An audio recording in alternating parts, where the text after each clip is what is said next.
A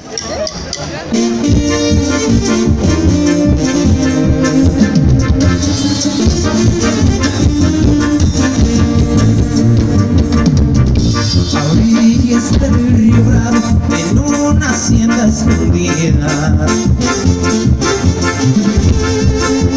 Laurita mató a su novio porque ella no la quería y con otra iba a casarse. No es porque las podía.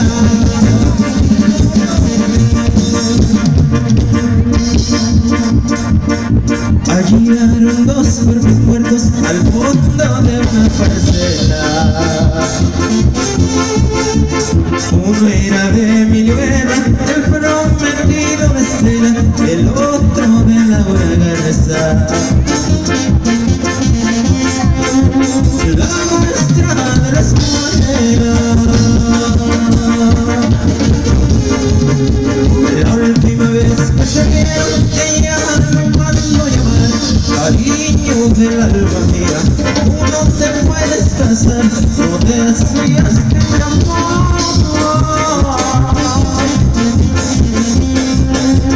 era cuestión de esperar.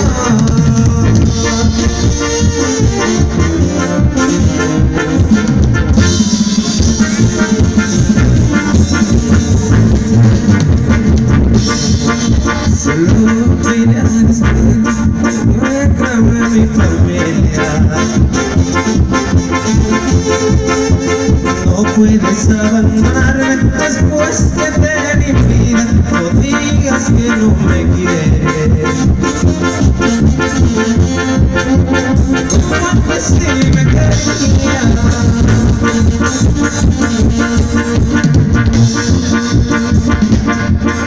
Solo vine a despedirme, Emilio le contestó: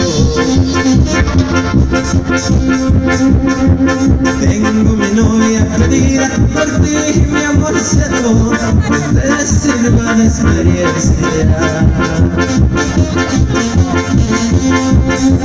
Lo que esta vez te pasó,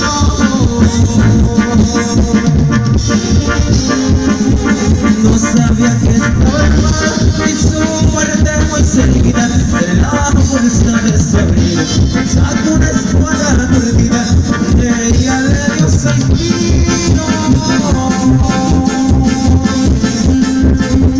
luego se mató la orilla.